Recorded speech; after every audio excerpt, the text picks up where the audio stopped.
Hello, and welcome to Middle East Focus, a weekly podcast on regional affairs and U.S. policy, produced by the Middle East Institute in Washington, D.C. I'm Alistair Taylor, MEI's editor-in-chief. And I'm Matthew Czekaj, managing editor at MEI. Last month's Israel-Iran war and the recent violence in southern Syria, among other evolving regional crises, have underscored yet again that the Middle East remains very much in flux. What do such changing dynamics in Turkey's neighborhood mean for Ankara and its regional policy? How are U.S.-Turkey relations evolving under the second Trump administration? And what impact does all of this have on the Turkish government's bid to resolve the decades-long Kurdish conflict and its crackdown on the main political opposition party? To discuss these issues and more, we're joined today by Gönül. Gönül is a senior fellow at MEI, where she focuses on Turkish politics, U.S.-Turkey relations, political Islam, and regional dynamics in the Middle East. She's also the author of the book Erdoğan's War, A Strongman's Struggle at Home and in Syria, and the host of the MEI podcast Rethinking Democracy. As a reminder, listeners can subscribe to both Middle East Focus and Rethinking Democracy on Spotify, Apple Podcasts, and other podcast providers. Gönül, welcome to Middle East Focus. It's great to have you back on the program. Thanks for having me. Let's dive right in. We are now, as of this week, 6 months into the Trump administration's term in office. How has U.S. policy on Turkey changed in that time? Well, the tone has definitely changed for the better, with both President Erdoğan and Trump often referring to each other as good friends and close allies. But I think in terms of substance, not much has changed. President Erdoğan has high expectations from the White House, and I think his number one priority has been resolving the S-400 question and lifting the CAATSA sanctions imposed on Turkey, but that hasn't really happened. And Ankara also thought that U.S. withdrawal from Syria would remove another thorny issue from bilateral ties, which is U.S. partnership with the Syrian Kurdish militia, YPG, and that is considered a terrorist organization by Turkey. And that hasn't happened either. But I would say there are positive developments on that front with Tom Barak, who is Trump's ambassador to Ankara as well as a Syria envoy. Tom Barak has openly reiterated Turkey's talking points in Syria, that autonomy or federalism for ethnic minorities in Syria is unacceptable. Also, the fact that Trump moved so quickly to lift sanctions on Syria and through the administration's support behind the Syrian President Ahmed al-Shara, these were all welcome developments from Ankara's point of view. But Israel-Iran war has really complicated this picture, and I think it can potentially impact Turkey's relationship with Washington. Israel's military presence and attacks against Syrian targets undermine not just the fragile landscape in Syria, but also Erdoğan's domestic agenda, from the peace process he has been pursuing with the PKK to the efforts to send back millions of Syrian refugees to Syria. And as a result, Turkey recently announced that it could intervene in Syria if certain groups, and I think that was referring to the Kurdish groups, divide the Syria and undermine Shara's efforts to create stability. Specifically looking at the violence that we've seen in the south, I believe Hakan Fidan's comments there. We'll get into Syria in a little bit more detail in a second, but just on the Washington piece first, President Trump and President Erdoğan have, I think, a fairly close personal relationship. I'm just wondering how you see that actually translating into the broader bilateral relationship. Do you think it makes much of a difference? Do you think it has been a game changer on that front? Well, certainly that's what President Erdoğan had hoped for. But I think so far we haven't really seen tangible developments on that front. Again, unlike with President Biden, if you remember, Erdoğan really wanted to have a visit to the White House, and that didn't really happen. And we had known that President Biden did not enjoy President Erdoğan's company, so there was that lack of that chemical closeness was lacking in bilateral ties. But that wasn't the case with President Trump and President Erdogan. And that's one of the reasons why, shortly after the US elections, Ankara saw this as a great opportunity to put relationship back on track after strained ties for over a decade.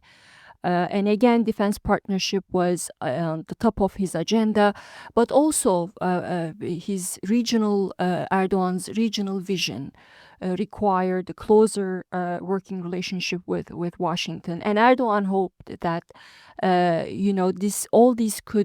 these themes could materialize with Trump, and they haven't so far.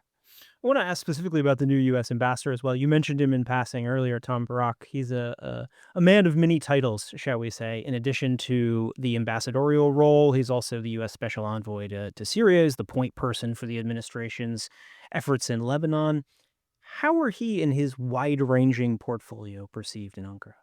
Well, I would say positively, because the vision he puts forward for Syria and Turkey's role in that vision really overlaps with what Erdogan has in mind.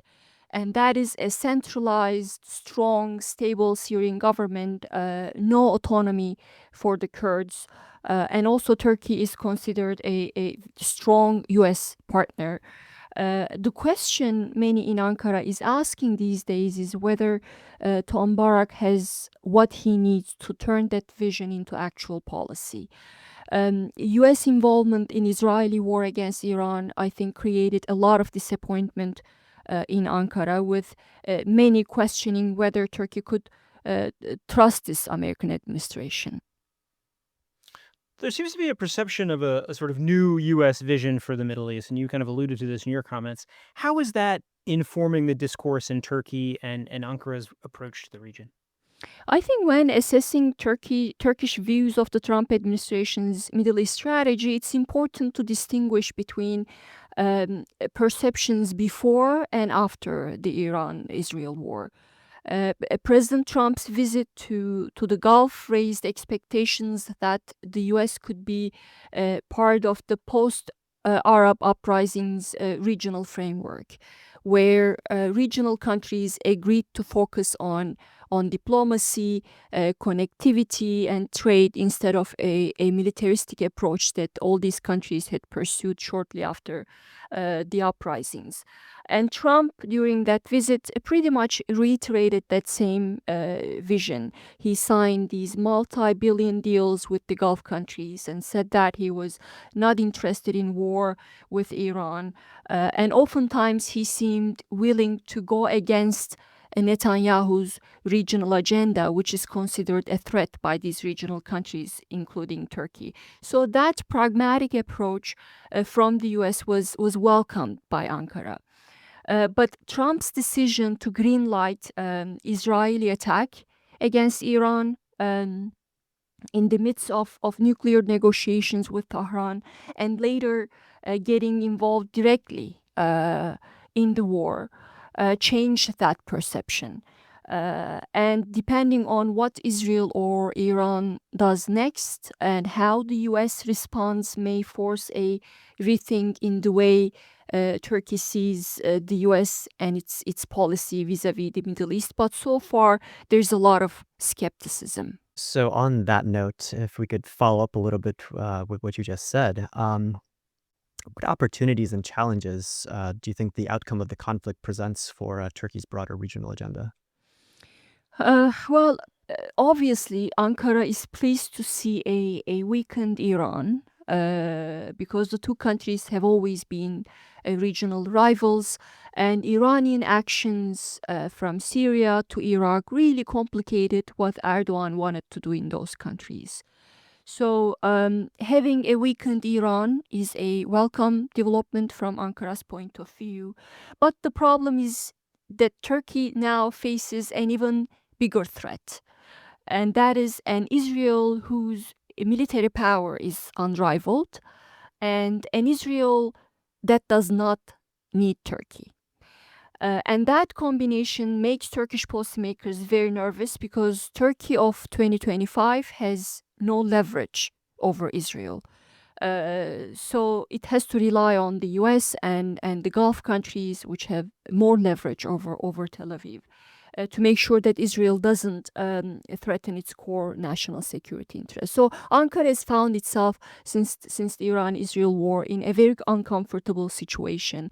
And when we look at Turkish-Israeli relationship, we often refer back to the golden years of the 1990s, right? So they were the golden years mainly because there was this close coordination, a common vision, common threat perception. And on top of that, we had an Israel that really needed Turkey more than the other way around. And Turkey, that dynamic worked in Turkey's favor. You had Israel that really depended on Turkey because it's a big Muslim country, and Israel is surrounded by hostile Arab Muslim countries. So Israel really pushed hard to make sure that close Turkish-Israeli partnership happened. But now Israel is in a place where it does not need Turkey as much, and that's been in the making for some time since the Abraham Accords, for example. Now Israel has other Arab partners, right? So it doesn't need the legitimacy that comes with partnering with Turkey. And then you also have a dynamic where Israel has been cultivating closer ties with other countries like Cyprus, like Greece. So that kind of replaced the place that Turkey had served in the 1990s and early 2000s.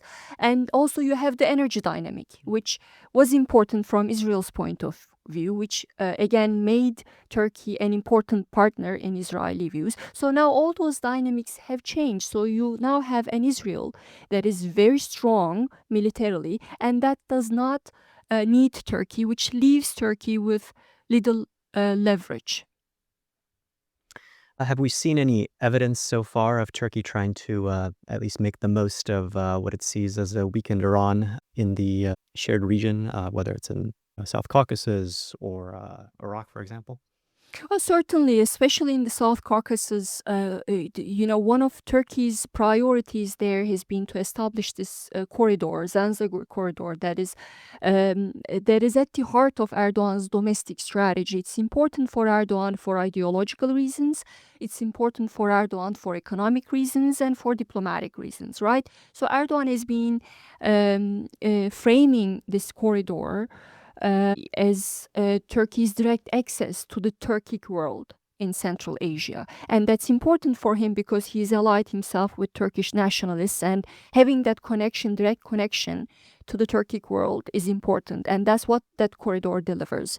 So from an economic point of view, Erdogan has worked really hard to transform Turkey into this hub for major regional infrastructure projects. So having that connectivity also is important for him. And diplomatically, that gives Turkey further leverage in a region like Central Asia, where Turkey has long struggled to compete with Russia. So now, I think post-Iran-Israel the world, Turkey sees an opening there, where Russia, which used to be one of the big players, is too distracted by the Ukraine war, and Iran has been weakened. So it's not playing the role that it once played in South Caucasus. So Erdogan looks at the region and sees a huge opportunity there. And in Iraq as well, I think Erdogan has big plans there as well, starting with another corridor that is designed to link the Gulf region through Iraq, through Turkey to Europe. And construction has already started. And Erdogan thinks that it will really boost Turkey's diplomatic posture. And it also sees a weakened Iran in Iraq as an opportunity.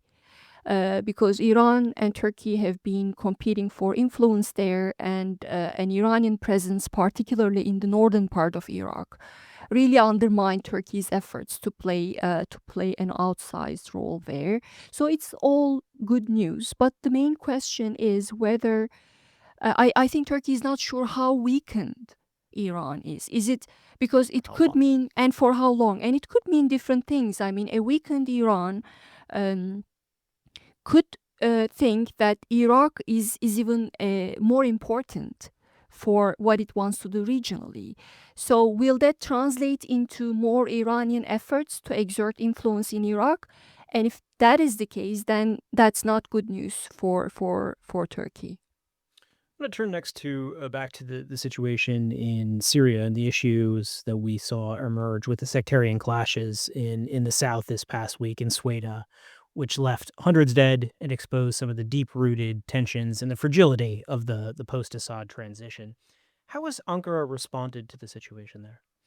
Well, Turkey condemned Israeli actions and sided with Ahmet al-Shara and backed U.S. Brokered ceasefire. And Turkish intelligence chief engaged with the Druze leaders in the south and Syrian counterparts.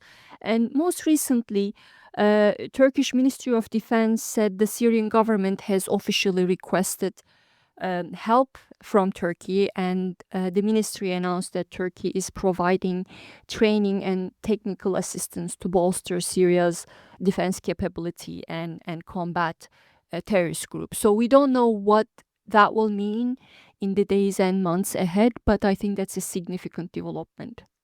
Certainly. As you alluded to, Israel quickly became involved in the situation in Sweden, stepping in to, I think, as it sees it, protect the local Druze community, which has close ties with its own Druze population. And it ultimately escalated to carrying out airstrikes on the Syrian Ministry of Defense near the presidential palace in Damascus.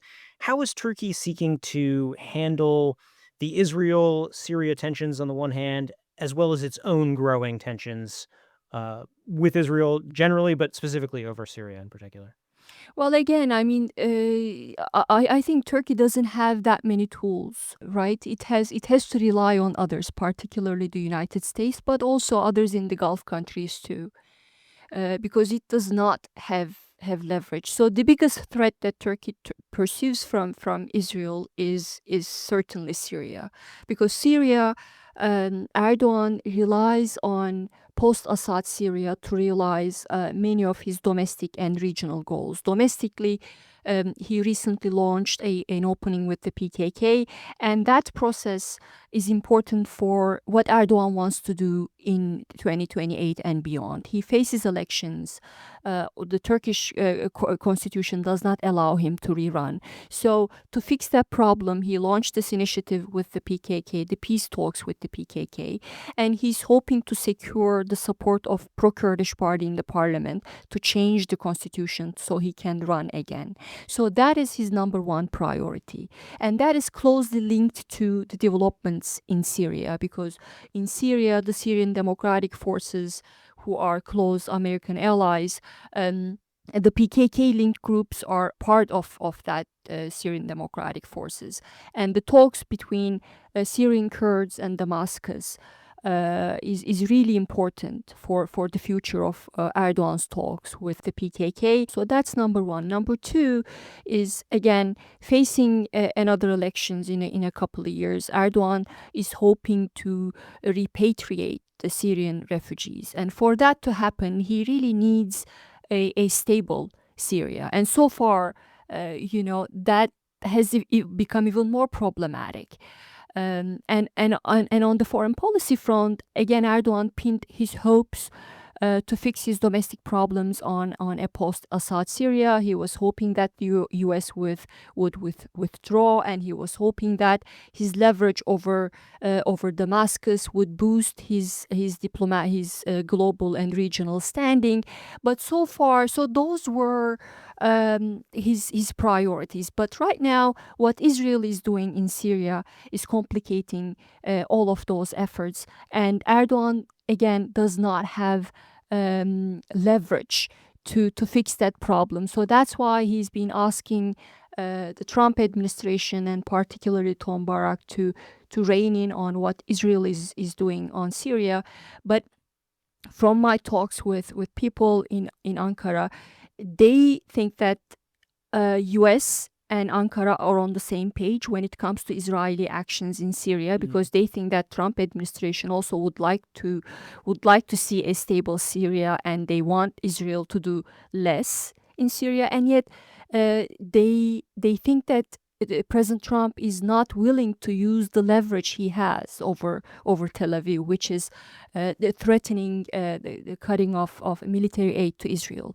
And they think that short of that, they won't be, the US administration will not be able to change the Israeli behavior in Syria. Although there have been certainly statements from Barack that have suggested that the U.S. is unhappy with the Israeli actions in Syria, and for whatever it's worth, people speaking on background in media reports, making the same point in perhaps even more colorful language.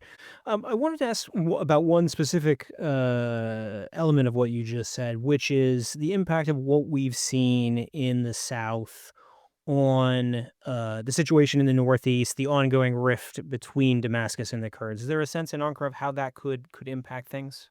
I think it certainly will complicate efforts to reach a deal because, again, the Öcalan talks with Turkish government, they are closely linked to the talks between Syrian Kurds and Damascus. I think the understanding was that the PKK would announce its laying down its arms, and in return, Turkey would tolerate a limited autonomy for the Syrian Kurds.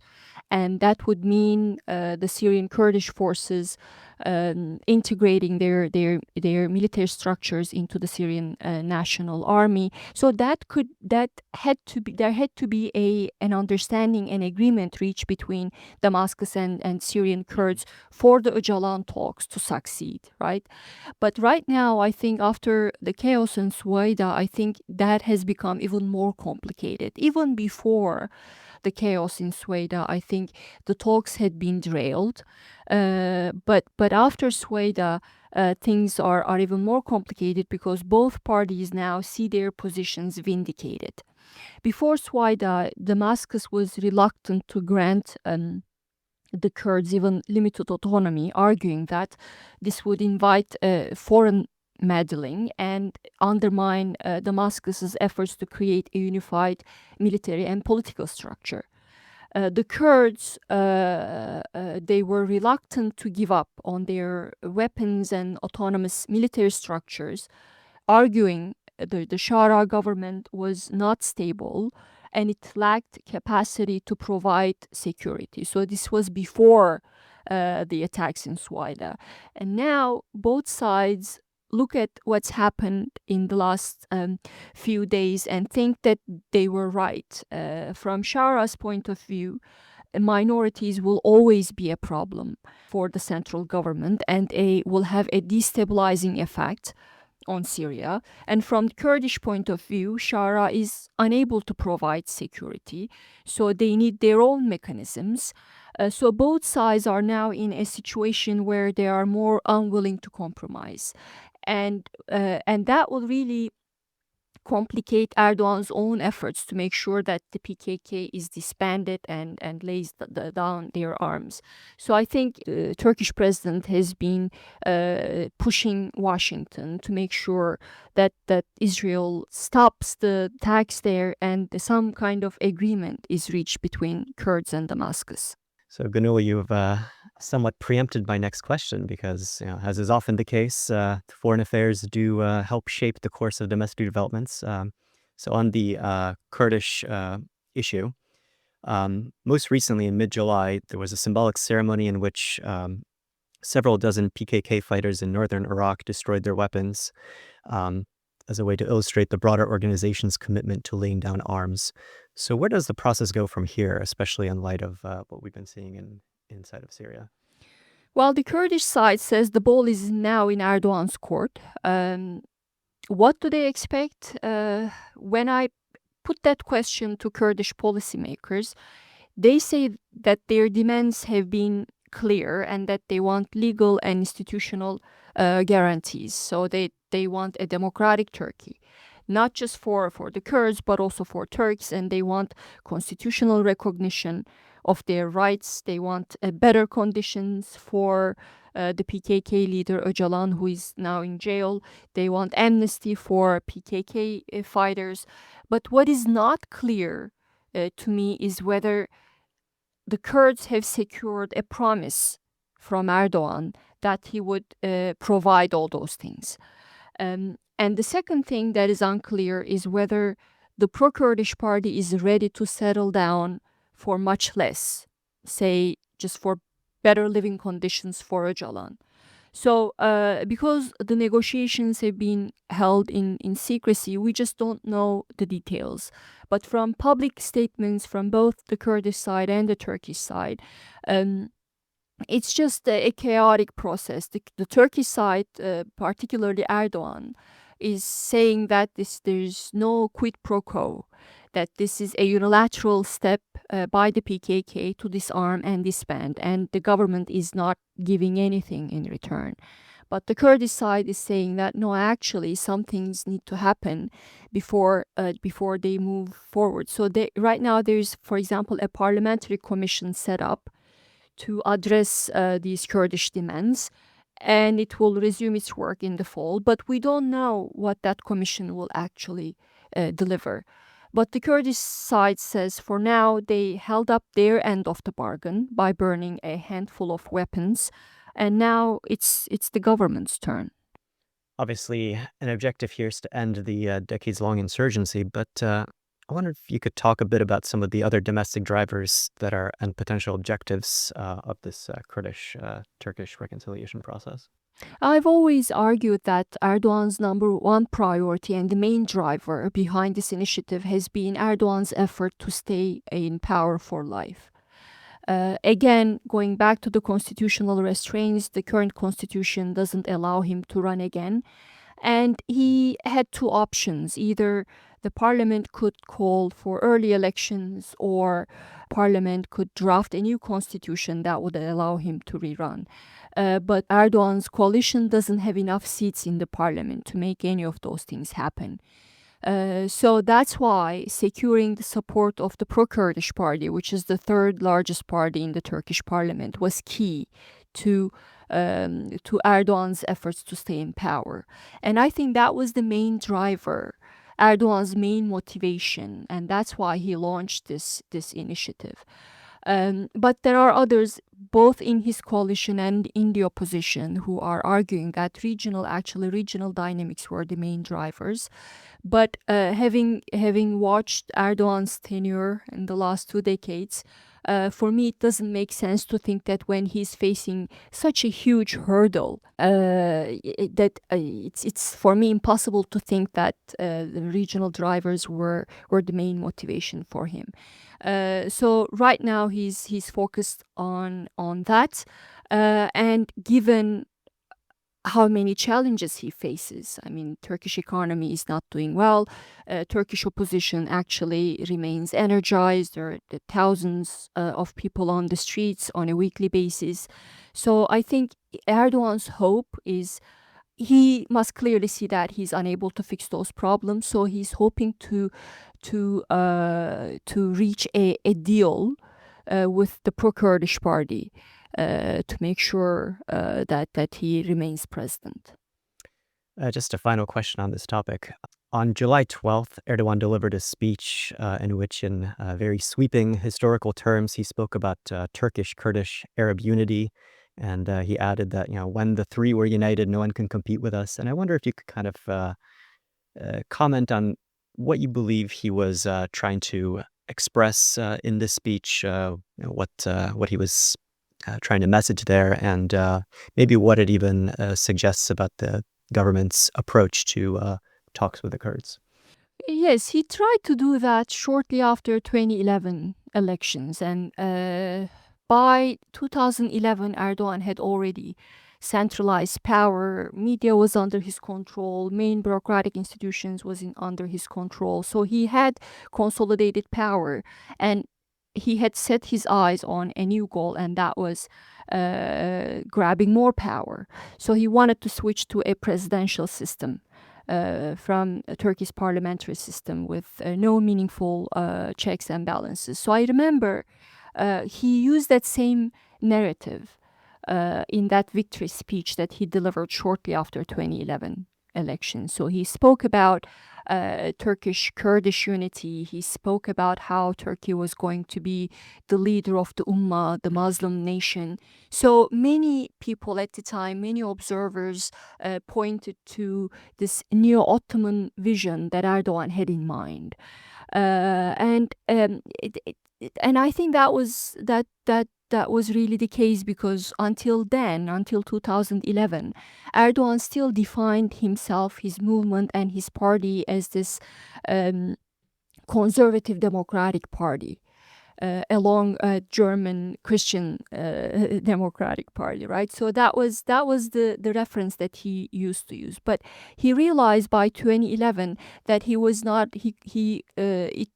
wouldn't be able to bring on board liberals, social democrats, the large coalition that had backed him with that brand, that conservative democratic brand. Because in practice, what he wanted from 2011 onwards was a one-man rule. So that's why he switched to that neo-Ottoman narrative, where he would rely on the conservative parts of the country, both conservative Turks and conservative Kurds. So he had to come up with this national identity that would unite these constituencies that were critical to his goals together, right? So that's why he referred to that neo-Ottoman vision. But that strategy failed. And when did it fail? It failed when there were cracks within Erdoğan's Islamist coalition, and also when Turkey's Kurds decided not to back Erdoğan's presidential dreams, right? The pro-Kurdish party at the time in 2015 and its leader Selahattin Demirtas, who is now in jail, said, we're not gonna let you become president. So that's when that strategy failed, and Erdoğan decided to change course and allied himself with Turkish nationalists. So years after that strategy failed, Erdoğan now looks at the region and looks at Turkey and sees another opening to bring back that neo-Ottoman vision. He is now once again at the mercy of the pro-Kurdish party and the country's Kurds. He needs them to realize his domestic goals. So that's why he again came up with this neo-Ottoman vision, which really redefines Turkish national identity and brings back the Kurds into that national identity and the country's Sunni and his Islamist credentials together. All of this comes as the Turkish government is in the midst of a harsh crackdown on the Republican People's Party, or CHP, the country's main opposition party. As many of our listeners probably know, Istanbul Mayor Ekrem İmamoğlu was arrested earlier this spring, and that crackdown has since expanded from Istanbul to include a number of other municipalities under the CHP's control. How does that link into all of this? What is Erdoğan trying to achieve, and how much further do you think that drive is going to go? Well, it's difficult to tell, because I think Erdoğan. We know that Erdoğan wants to remain president for life, right? And by arresting Istanbul Mayor İmamoğlu, who also was his top opponent, he took a huge risk.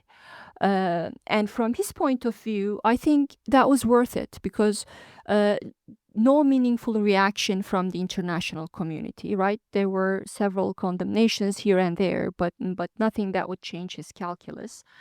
And yes, the main opposition, CHP leader, has really kept the momentum on rallies, but Erdoğan thinks that these will die down eventually. So he may think that when it comes to securing another term after 2028, the sky is the limit in terms of the risks he's willing to take, because he's already taken the biggest risk by arresting İmamoğlu, and he hasn't, from his point of view, he hasn't seen a meaningful pushback. So that means that he could just go further. So you think the kind of plan is looking ahead to 2028, get rid of the opposition, but then also pull the pro-Kurdish party in and build that base and run on that kind of basis. That's exactly right. And I think what he has in mind, the kind of vision he has for the future of Turkey is a Russia-style autocracy where the ballot box does not matter, right? So this doesn't mean that he will not hold elections. Elections and the legitimacy that comes with elections, it's still important for autocrats. So Turkey will continue to hold elections, but with an opposition that is pretty much shaped and controlled by Erdogan himself. It seems that Erdogan's kind of highly polarized oppositional style of politics really requires a clear enemy, a clear us and them dichotomy. And if the PKK can no longer fulfill that role because of the disarmament, disillusion, the Kurdish process writ large, do you think the government's trying to replace it with the CHP? Certainly. I mean, right now there are 17 CHP mayors in jail and several hundred opposition figures detained. And if you remember, it used to be the pro-Kurdish party mayors that were jailed, right, on dubious terrorism charges. And now it's the main opposition party, the CHP, which became the most popular party in 2024 elections. So, but the government this time is using the corruption as a cover instead of terrorism charges, because Erdogan is holding peace talks with the PKK and he wants to stay away from the term terrorism to protect the process. But I think that's pretty much the plan, to make the CHP and the main opposition party the other of this Sunni vision that he has for the country. Yeah, to put it in kind of U.S. terms, it really seems like the Turkish government is basically building a giant RICO case against CHP for systemic corruption, alleged systemic corruption. That's what in American terms, it tracks very much like that. That's right, and it's right from Putin's playbook. I mean, Putin really jailed and sidelined his opponents by using corruption, and there's a reason for that, because when you right now Erdogan has a credibility problem domestically, and because he used the term terrorist so liberally that not that many people believe that is the case. So, but when you throw in the term corruption, that really draws people's attention and makes it more credible. Although the legal cases, the corruption cases against the CHP mayors, there's really nothing there from a legal point of view. But still, I mean, that's the go-to tool for autocrats when they're after their political opponents. Taking a step back, do you think the political climate in Washington, the sort of distinctive nature of the Trump administration and its heavily transactionalist approach to international affairs is playing a role in enabling what's happening inside Turkey? I think so, and I get that question a lot. So the question is, I mean, if Kamala Harris had won the elections here, would Erdogan be more gentle with the opposition? And my answer to that is, I doubt it, but I think he would move more cautiously and slowly instead of jailing his top opponent 2 months after Trump returned to the White House. So yes, I think Erdogan and other autocrats across the world feel emboldened by Trump. So we're very fast running out of time, but before we do, we could just take a look at the bigger picture. How do these threads of domestic and regional developments that we've been discussing tie together? I mean, what is Erdogan's larger aim for Turkey's domestic politics and regional role? And where does the U.S.-Turkish relationship fit into that? Well, I think, I mean, Erdogan wants to stay in power for life, and he wants the world, and particularly the United States, to help him. Help him by turning a blind eye to his domestic crackdown on his opponents. Help him by buying his son-in-law's defense products to finance that crackdown. Help him by elevating his diplomatic posture so he can tell his disgruntled domestic constituency that all the economic, political, and social troubles that they're suffering are worth it, because Turkey is playing in the big boys league now. So I guess the other side of the coin is the U.S. Side of things. How should Washington respond to being drawn into Ankara's calculations in this way? I mean, to what degree do Turkish and U.S. interests align, both in the short term and maybe even more importantly in the long term? I think the U.S. long-term interest, assessing U.S. long-term interest is a different matter than what this administration has in mind. I think the main problem is right now I just cannot figure out what the U.S. strategy is vis-a-vis Turkey, vis-a-vis the larger region. And Figure it out. Please let us know. I certainly will, and that will require another episode. But I think this is what matters right now. I think Turkey is not in a good place. I'm deeply worried about its democratic future, and I have no illusions that this administration or other Western governments will do anything meaningful to change that. So it all, I think, comes down to Turkish people's own efforts to save the country's democratic future, but it will be an uphill battle. And I think the understanding on the ground is that they just cannot rely on anyone, including this administration or even the next U.S. administration.